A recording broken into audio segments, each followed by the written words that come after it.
শিশির মনির, ডাকসুতে শিবিরের ভূমিধস বিজয়ের পর অনেকেই বলছেন হিজাব নিয়ে অনেকে টেনশন করছেন এবং সেটা প্রকট হয়েছে যখন হিজাব ধ্বনি রেজাল্টের সময় বলা হয়।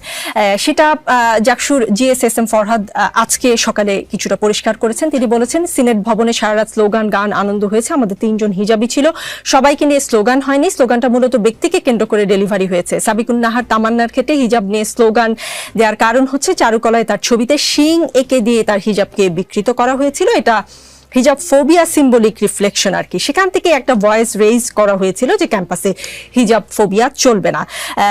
এস এম ফরহাদ আরো যেটা বলেছেন যে বিশ্ববিদ্যালয়কে হিজাব পড়লে পেছন থেকে এসে আপনি তার ছবি বিকৃত করবেন অথবা তাকে ডিপার্টমেন্টে হেনস্থা করবেন, এই বিষয়গুলো বিশ্ববিদ্যালয়ে না চলা উচিত।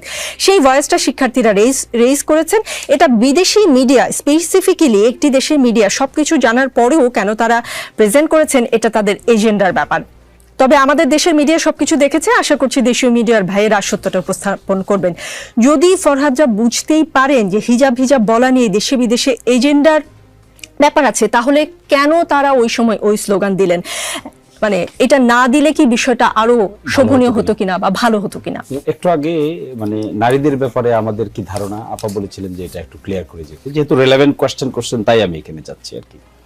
দেখেন, আমার মনে হয় জামায়াত ইসলামীর সঙ্গেই সবচাইতে বেশি সংখ্যক নারী সদস্য আছে। আপনি প্রশ্ন করতে পারেন, পাবলিকলি তো দেখি না, আমাদের কাছে তো আসে না, বা আমার আপার মতো তো এখানে আপনি কয়েকবার বলেছেন টকশোতে পাঠানোর জন্য।